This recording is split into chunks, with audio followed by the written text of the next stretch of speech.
Hello everyone, welcome and thank you for attending Yole Development's live market briefing dedicated to CMOS image sensor industry. My name is David Jordan, I'm Global Sales Support and Coordination Manager for Yole Development. Based on our CMOS image sensor monitor, the aim of this live market briefing is to provide you in 30 minutes an up-to-date analysis of this market with a special focus on COVID-19 impacts. Our imaging expert, Pierre Cambou, Principal Analyst at Yole Development, will examine the changes to our market outlook in the context of our prior forecast and what he sees as the most likely outcomes during this very uncertain time. Before we get started, I remind you that you can submit questions to our analyst during the entire live event. You can use the Ask a Question window at the bottom of the screen. Questions will be answered right after the presentation of Pierre. In case we don't have time to answer all the questions, we will follow up with you via email. So to conclude, this live event is recorded and you'll receive tomorrow an email with the link to access the recorded session, as well as the full presentation of Pierre. So let's start the webcast and welcome Pierre. Hello, Pierre.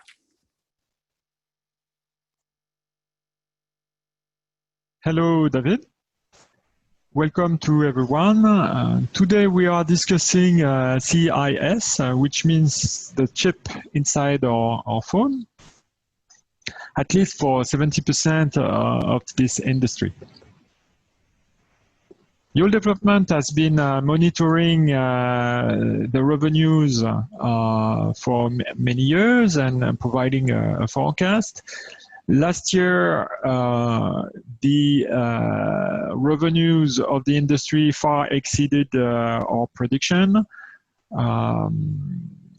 due to multiple reasons. The first one, the multi-camera approaches within mobile combined with new sensing modules such as 3D and optical fingerprint has brought the industry to reach its capacity limits. Therefore, we have seen price hikes end of the year in the range of 10%. Therefore, instead of $17 billion that we expected, the industry reached $19.3 billion in 2019. In respect to the forecast, we expect the industry to reach 28 billion by 2025. So let's look, so we are now in the middle of the COVID-19 crisis. So let's look at some of the early analysis and our expectation for the year. We are looking into 8 markets: mobile, consumer, computing, and automotive. The year-on-year growth last year was such on the left column. Overall, 25% year-on-year growth. The COVID-19 expectation at market level for mobile was minus 17%. So for consumer, minus 10, computing minus 10, and automotive minus 30. So this is to be combined with the growth of camera penetration. So we expect for this year growth in mobile and decrease in consumer. So the combination on the year-on-year growth on the right column overall would be 7.3% growth. Now, this was our expectation 3 months ago.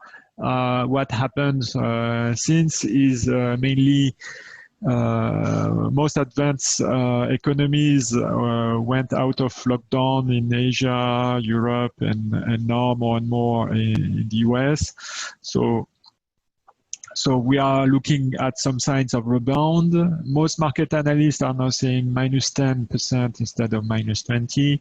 So one important thing is that the holiday season is not jeopardized as we thought it could be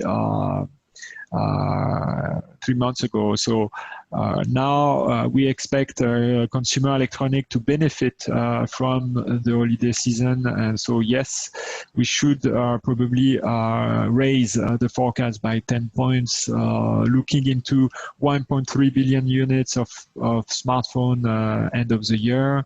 For 2020, consumer will still have some bad news, probably the hardest hit market. We've heard about Olympus exiting the imaging business.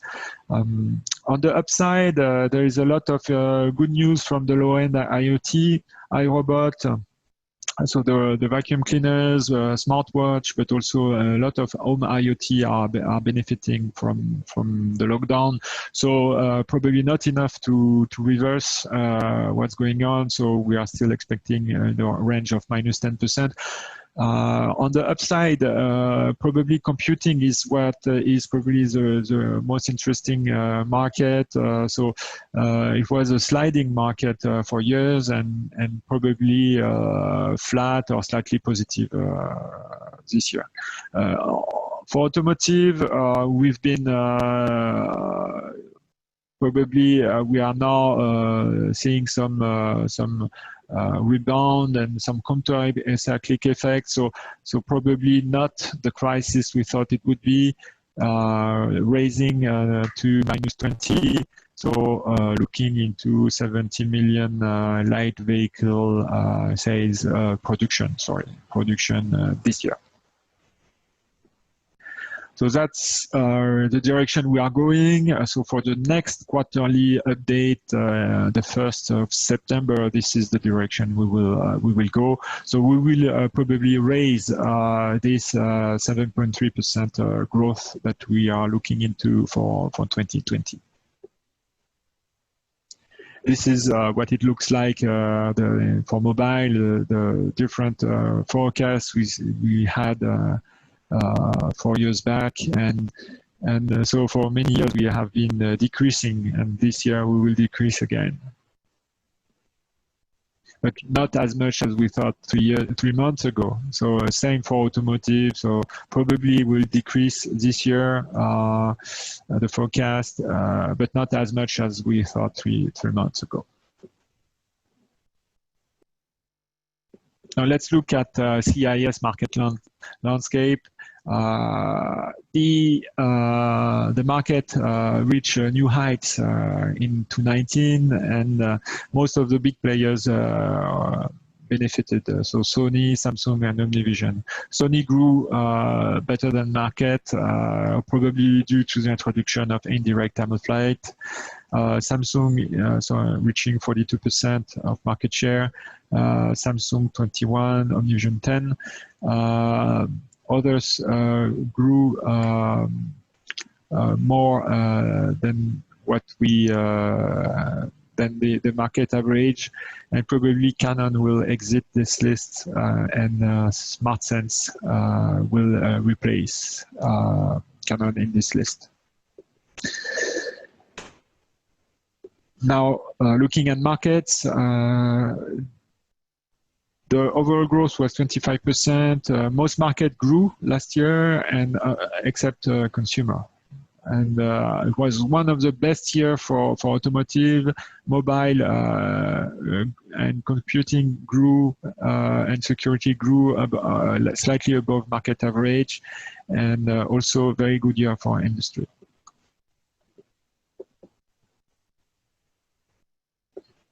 More specifically at the quarterly, if we look at the quarterly data, so Q1 should be compared to Q1 20 should be compared to Q1 2019.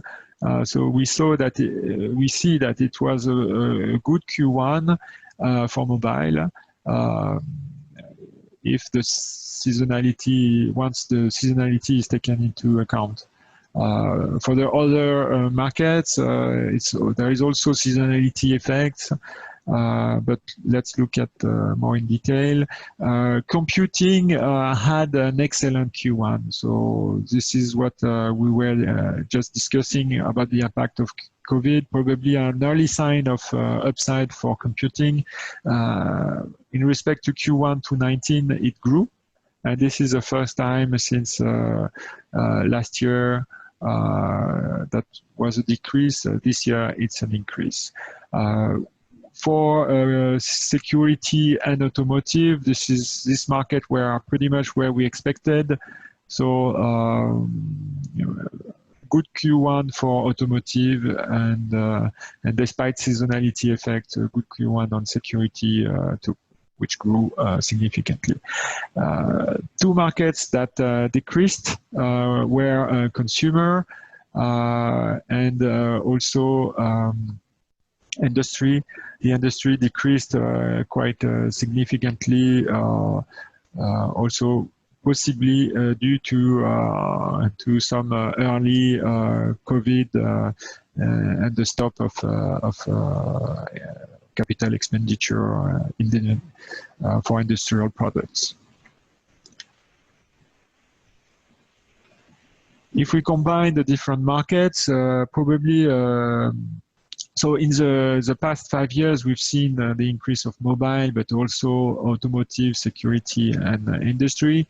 The expectation for the next 5 years is that mobile will stop growing within the CIS market, and so probably most of the growth will come from automotive, security, and industry. Looking into the application in mobile, we have been driven by photography aspects for many years. So it induced the multiple camera approach, and now we have seen introduction of new type of sensors, 3D, but also optical fingerprint. And probably in the future, those sensors will have embedded AI, so probably providing on-the-fly upscaling, either for the resolution, frame rate, dynamic range. We'll see what happens. Now, this is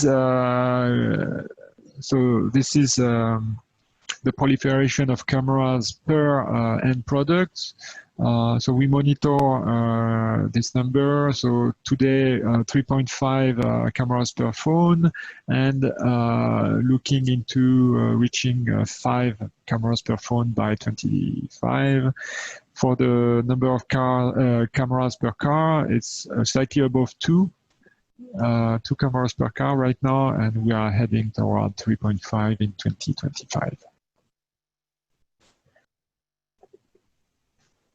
Let's look. I mean, on top of the number of camera, what is interesting is the increase in content. Looking into the optical fingerprint, we switch from regular optics to wafer level macro lens arrays. So the silicon switch from 10 millimeter square to 50 millimeter square. So this is quite interesting, and so this application is bringing more revenue to the CIS industry in the range of a few $100 million in 2019. So going toward $1 billion at module level in 2023. The same is happening for 3D sensing. It all started 3 years ago with the iPhone 10. Now most of the competition has implemented 3D sensing module, mostly indirect time of flight. Now the new story is about the introduction of the direct time of flight LiDAR in the iPad Pro, which should be implemented on high-end iPhones end of the year. So today, this at the module level, we are reaching 2 billion. and could grow up to 8 billion in 2025. The CIS represent in the order of 40% of that figure. So really the drive of the industry and the growth of the industry is twofold. One is the stacking approach allows for more silicon content to be implemented within cameras. And then the proliferation of cameras by using dual, triple, quadruple approaches is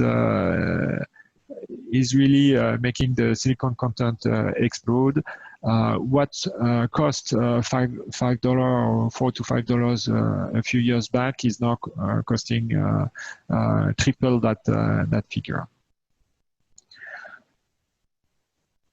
Then we also see diversification in the type of pixel. 2 years ago, only rolling shutter pixels were on market. Now, with 3D, we've seen the introduction of global shutter and now indirect time of flight, and also direct time of flight arrays. So there is really a competition on the technological side to shrink the pixel, and we could see quantum dot or polymer film to be used for global shutter at some point for size critical application. The next technology to be implemented in the CIS space is artificial intelligence. And in the last quarter, we've seen Sony bringing to market a very interesting sensor with embedded artificial intelligence. And this on the application side, there are two reasons to put this intelligence close to the sensor. First is embedded analytics. For security reason, everything is processed close to the image sensor. And the other reason is for improving the image quality. So the neural network could be used for inside the pipeline or to improve on the fly the images, the video. This is the synthesis of this market briefing. Under the COVID-19 situation, all will depend on the endpoint for smartphone in 2020. It's still very uncertain, but definitely it's going to be slower growth in respect to the 25% we had last year for CIS.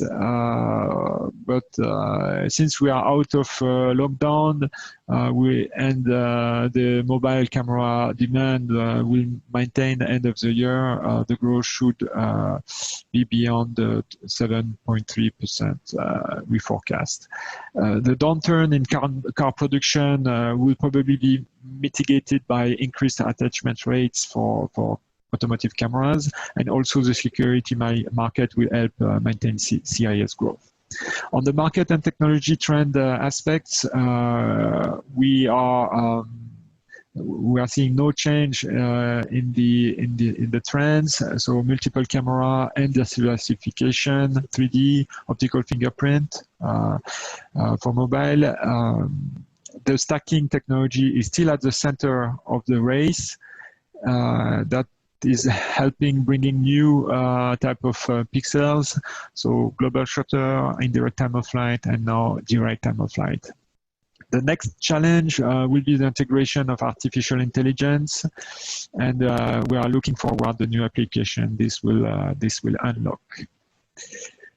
This is the end of this briefing. All the information is extracted from our CMOS image sensor quarterly monitor, and also from our yearly report status of the CMOS image sensor industry. Thank you very much, and I am open for questions. Thank you very much for your presentation, Pierre. So yes, we received a lot of questions. So let's start with the first one. CIS has been a forerunner of packaging, be it a TSV adoption or a hybrid bonding. How do you see the impact of CIS areas increase with micro-optics impacting the demand for related packaging?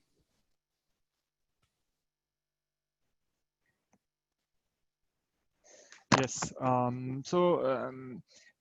For sure, CIS, I agree. CIS has been a forerunner in respect to 3D stacking and the way of integrating also micro optics. But this is the macro optics. This is probably you say. Let's say, referring to the macro lens arrays that are typically found on all image sensors for decades. There is new kind of macro optics mainly for illumination in 3D. We've seen the introduction, for example, of DOEs, of several types of optical path, new types of optical paths, such as periscope cameras, for example. So yeah, I mean, really, the packaging has been centered in the race, and typically what we always said is that there are typically three drivers in the CIS. So one is image quality, the second is size related, so the compactness of the solution.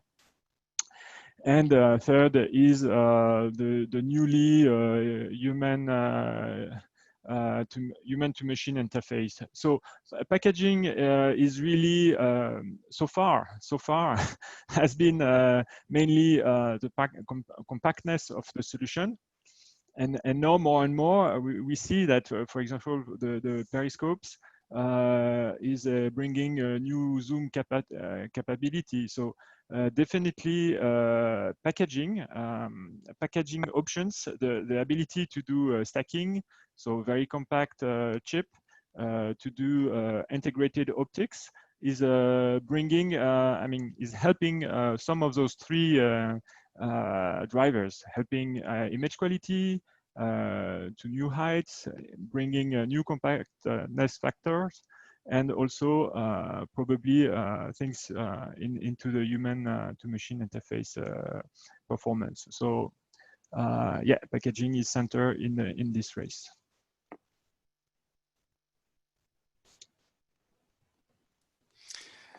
All right, thank you. I see also a question about the recording session. So yes, this is recorded, and we will send you the recorded session by email.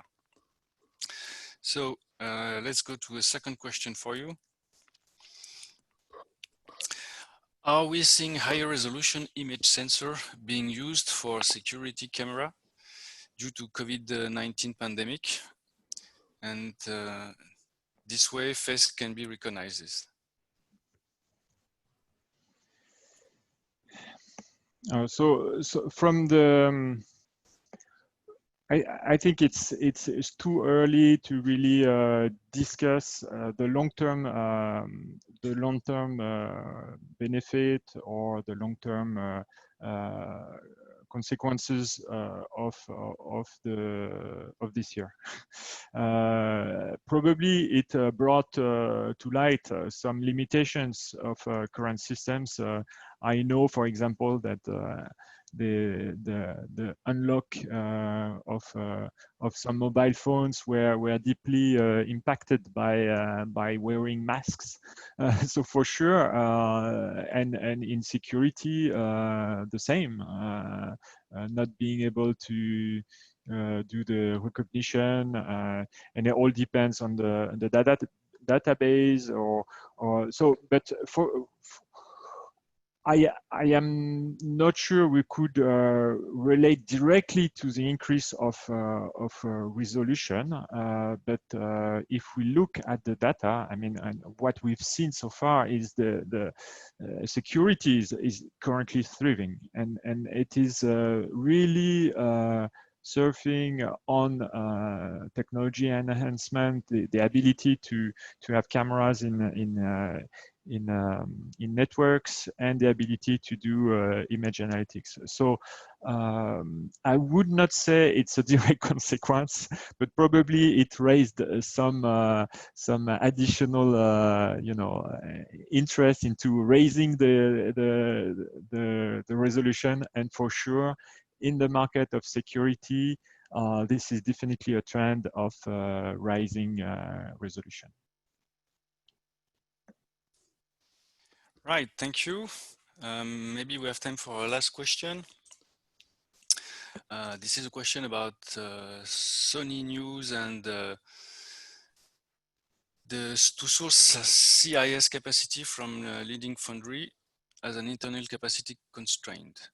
So the question is, could capacity constraints limit the market as much as demand?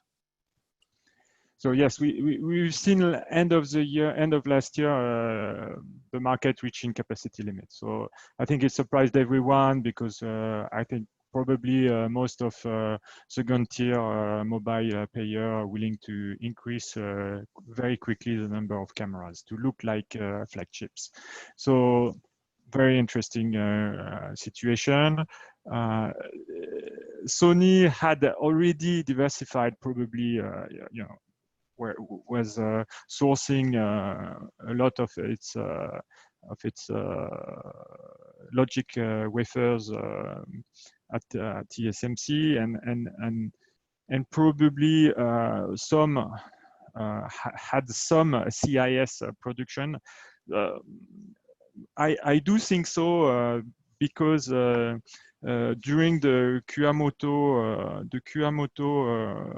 earthquake problem they had 2 years ago, there is no way they could have recovered. I mean, when we do the analysis of capacity of Sony in the quarterly that followed, they used TSMC at that time. So for sure, TSMC has probably some ability to provide both to Sony as a second source. And I think due to the huge quantities Sony is supposed to deliver, we will definitely have both Sony and TSMC working together to avoid any saturation in the future.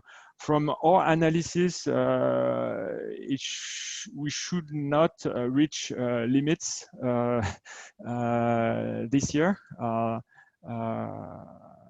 So we will have all the players will have to deliver pretty much the same wafer count. And basically with the slowdown of the industry growth, we expect it should be okay this year, and then because of additional everybody is investing right now, the year after will be even better. Right, thank you. So we will stop the question here and the Q&A session, as well as the live market briefing. So before leaving, let me remind you that you will receive an email with the link to the recorded video, as well as the presentation. So feel free also to share this link with some of your colleagues. Also, let me remind you that you can see all our products. That means reports, tracks, and monitors on our website, i-micronews.com. Do not hesitate to contact us if you have additional questions. You can find our contact details on the last slide of the presentation. Thank you all of you for joining us today. Have a good day and take care. Bye-bye.